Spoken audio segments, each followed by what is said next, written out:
विषय हिंदी कक्षा 8वीं दूसरा इकाई का 7वां पाठ। स्वराज्य मेरा जन्म सिद्ध अधिकार है। लोकमान्य बाल गंगाधर तिलक। यह आप हमें भाषण के माध्यम से यह छात्रों के सामने रखने का प्रयास किया गया है।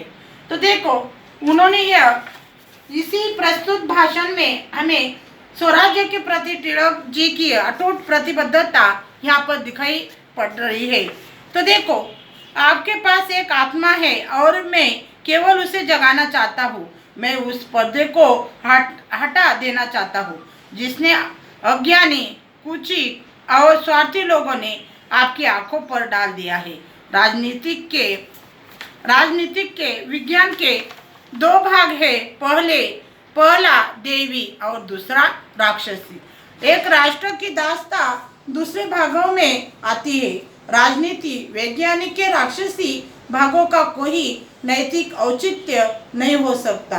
एक राष्ट्र उसे उचित ठहराता है, ईश्वर की दृष्टि में पाप का भागी है। तो देखो, हमें यहाँ पर ध्यान में आता है कि यह भाषण में लोकमान्य बाल गंगाधर तिलक जी हमें यह बताने जा रहे हैं कि क्या है कि आपके पास क्या है, आत्मा है। यह आत्मा कभी मर सकता नहीं है। आत्मा क्या है, अमर है। तो यह आपके पास एक आत्मा है और केवल मैं उसे जगाना चाहता हूँ। केवल मैं यानी कि कौन? लोकमान्य बाल गंगाधर तिलक जी बता रहे हैं कि मैं आपकी आत्मा को जगाना चाहता हूँ और मैं उसे पर्दे को हटा देना चाहता हूँ। यानी कि तुम्हें जो यह पर्दा है उसी पर्दे को क्या करना चाहता हूँ, हटाना चाहता हूँ। जिससे यानी कि क्या, हमें जिन लोगों को ज्ञान नहीं है, अज्ञानी है, इन लोगों को, और कुचकी क्या मतलब, जो हमें दूसरों लोगों के बारे में गलत थलत बातें करते हैं उसे, या उनके बारे में भले बुरे बताते हैं, उसे कुचकी कहा जाती है। और स्वार्थी लोग, जो स्वार्थी किसे, कि जो अपने ही बारे में सोचे, दूसरों का बारे में सोचते नहीं है, निस्वार्थी होते हैं, उसे स्वार्थी कहा जाता है। और स्वार्थी लोगों ने आपकी आंखों में क्या कर दिया है, पर्दा डाल दिया है। और इसीलिए राजनीति के क्या पड़ गए हैं, विज्ञान के दो भाग हैं। कौन कौन से? पहला जो भाग बताया गया है वह है दैवी और दूसरा भाग बताया गया है वह है राक्षसी। एक राष्ट्र की दास्ता दूसरे भाग में आती है और राजनीतिक विज्ञान के एक राक्षसी भाग का कोई नैतिक औचित्य नहीं हो सकता है। तो नैतिक यानी कि क्या, नीति संबंधी। औचित्य यानी कि क्या, उपयुक्तता नहीं हो सकता। एक राष्ट्र जो उसे उचित ठहराता है ईश्वर की दृष्टि से, वो कैसा है? ईश्वर यानी कि भगवान की दृष्टि से। दृष्टि यानी कि क्या, नजर, आंखें। और इसी नजर में क्या भरा है? पाप का एक भागी है, यानी कि पाप का एक हिस्सा है।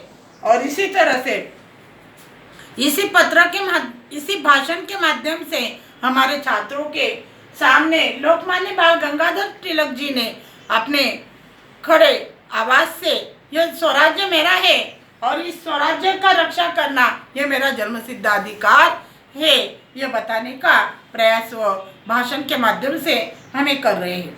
तो देखिए आगे वो क्या बताते हैं। कुछ लोगों में उसी बात को बताने का साहस होता है जो उनके लिए हानिकारक है, और कुछ लोगों में यह साहस नहीं होता। लोगों को इस सिद्धांत के ज्ञान से अवगत करना चाहता हूँ कि राजनीति और धर्म शिक्षा का एक अंग है। धार्मिक और राजनीतिक शिक्षाएं भिन्न नहीं है, यद्यपि विदेशी शासन के कारण वे ऐसे ही प्रतीत होती है। राजनीति के विज्ञान में सभी दर्शन समाये है। तो देखो, हमें इसी परिच्छेद में इसी भाषण में यह ध्यान में आता है कि कुछ लोग यानी कि देखो, यह लोग, जनता दो प्रकार की होती है। किसमें हिम्मत होती है तो किसमें हिम्मत नहीं होती है। इसीलिए हिम्मत और साहस एक ही शब्द है। तो कुछ लोगों इस बात को बताने का साहस साहस का यानी कि क्या, हिम्मत होता है, तो जो उनके लिए क्या होती है, हानिकारक। हानिकारक यानी कि क्या, नुकसान, हानि पहुंचने जैसे। और कुछ लोगों में यह साहस नहीं होता और लोगों को इसी सिद्धांत, सिद्धांत यानी कि क्या, उदाहरण, ज्ञान में, ज्ञान से, ज्ञान यानी कि क्या, ज्ञान, उसे क्या है, अवगत, अवगत यानी कि क्या, परिचित, परिचित करना चाहता हूँ कि राजनीति और धर्म क्या है, राजनीति और धर्म ये दोनों शब्द क्या है, एक दूसरे के प्रति है और एक अंग है, एक भाग है। और धार्मिक और राजनीतिक जो शिक्षाएं है, ये शिक्षा क्या है, भिन्न नहीं है। यद्यपि विदेशी शासन के कारण, विदेशी विदेशी यानी कि क्या, एक शासन, बाहर के देश, उसे विदेशी क्या कहते हैं। तो ऐसे प्रतीत होते हैं कि राजनीति के विज्ञान में सभी दर्शन क्या हुआ है, समा हुआ है, यानी कि दिखाई देता है।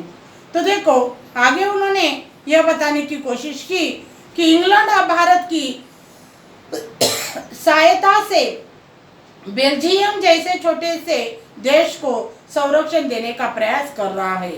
फिर वह कैसे कह सकता है कि हम स्वशासन नहीं मिलना चाहिए। जो हमने दोष दिखते हैं वे लोभी प्राकृतिक के लोग हैं, परंतु ऐसा भी लोग हैं जो परम कृपालु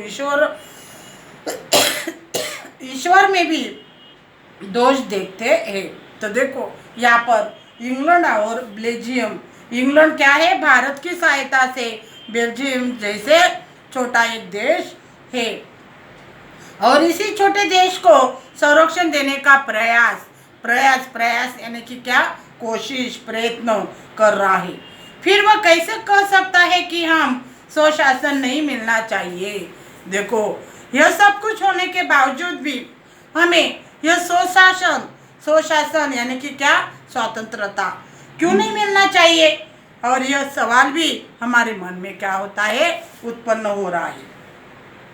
और इसीलिए हमें यह स्वातंत्र्य मिलना चाहिए क्योंकि जिस तरह से प्राणी मात्रा को हम जंगल में न रह दे और उसे हमें कहीं पिंजरे में बंद कर दे तो उसे अच्छा लगेगा, तो नहीं। जिस तरह से प्राणी मात्रा में यह अच्छा नहीं लगता है, उसे खुले आकाश में या खुले जंगल में ही रहना वो पसंद करते हैं। बस उसी तरह से हमें इस भाषण में लोकमान्य बाल गंगाधर तिलक जी ने बताया है कि हमें स्वातंत्र्य मिलाना चाहिए और स्वराज्य मिलने का अधिकार हमें है। इसीलिए उन्होंने यह कहा कि यहाँ पर स्वशासन नहीं मिलना चाहिए। और यह स्वशासन क्यों नहीं मिलना चाहिए, हमें स्वतंत्रता मिलनी ही चाहिए। और इसी तरह से अनेक तरह के सवाल उनके मन में हो रहे हैं। जो हमसे दोष देखते हैं, जो यानी कि क्या, हमारे दुश्मन हमें क्या देखते हैं, हमें दोष यानी कि क्या, गुनाह। और वे लोभी प्रकृति के लोग हैं, परंतु ऐसे भी लोग हैं और कोई लोग ऐसे हैं कि यह प्राकृतिक यानी कि लोभी, यह प्रकृति का दो अर्थ होता है, एक प्राकृतिक और एक प्राकृतिक यानी कि शरीर से। और देखो हमें किसी बात की परवाह किए बिना अपने राष्ट्र के आत्मा की रक्षा हमें करने के लिए कठोर यानी कि क्या, कितना ही क्यों ना परिश्रम उठाना पड़े, हमें वो प्रयास यानी कि कोशिश जरूर करेंगे। और अपने उसी जन्मसिद्ध अधिकार की रक्षा में ही हमारे देश का क्या छुपा है, हित छिपा हुआ है। और कांग्रेस में स्वशासन का ये प्रस्ताव पास कर दिया गया। और इसी तरह से इस भाषण में हमें यह बताने की कोशिश की कि कांग्रेस जो पक्ष था उसमें हमें इस पक्ष में स्वशासन यानी कि स्वतंत्रता दिलाने का प्रस्ताव यानी कि मंजूरी हमें यह पास कर दी गई। कहाँ पर, कांग्रेस पक्ष में। तो देखो यहाँ तक हमने पढ़ा, आपको बचा हुआ परिचय बाद में देखेंगे।